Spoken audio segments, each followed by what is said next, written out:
এগুলো হচ্ছে সেই পেঁপে গাছ, অনেক যত্ন করে শুকনো মাটিতে তৈরি করেছি।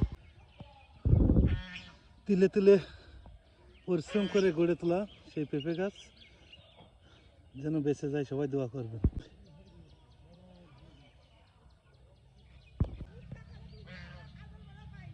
কি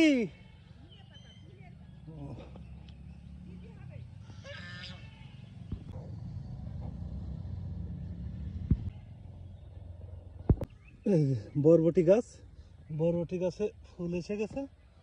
আশা করি গাছগুলো বড় হয়ে তারপরে টালে উঠে যাবে। টাল দিয়েছি, টালে উঠে যাবে। আচ্ছা, মিষ্টি কুমড়া, মিষ্টি কুমড়া টাল দিব না। মিষ্টি কুমড়াগুলো এই মাটিতেই গড়িয়ে বেড়াবে ইচ্ছা মতো, যেদিক খুশি সেদিক যাবে। পুঁই শাক, পুঁই শাক, এই পুঁই শাক গাছগুলো এই যে টাল দিব, এই টালে উঠে যাবে, উঠে প্রচুর পরিমাণে পুঁই শাক হবে। আচ্ছা, ভেন্ডি গাছ, ভেন্ডি গাছও বড় হয়েছে আস্তে আস্তে। এই যে ভেন্ডি ধরেছে ছোট, এই ভেন্ডি গাছ আস্তে আস্তে বড় হয়ে যাবে, ভেন্ডি ধরবে। ভেন্ডি ধরা অলরেডি শুরু হয়ে গেছে।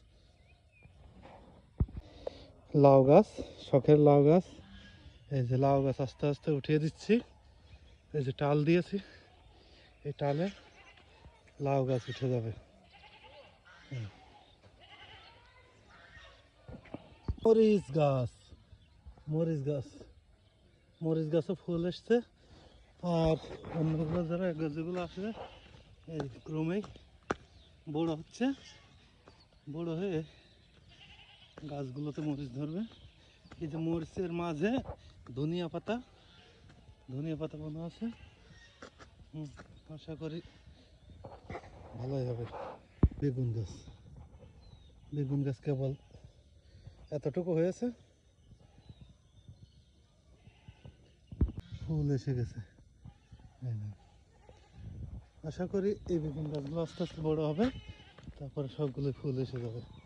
গাছ বানাতে পারলাম না, এই পানির কারণে হয়তো টমেটো গাছ মারা গেছে। এই দু একটা করে টমেটো ধরছে, এই আর কি আশা ছেড়ে দিয়েছি টমেটোর। আসলে অসময়ে তো, ওই জন্য টমেটো হয়নি। ধনিয়া পাতা, ধনিয়া পাতা বুনেছিলাম, এই যে হয়ে গেছে। এখন উঠাবো কয়েকটা। ধনিয়া পাতা উঠাচ্ছি।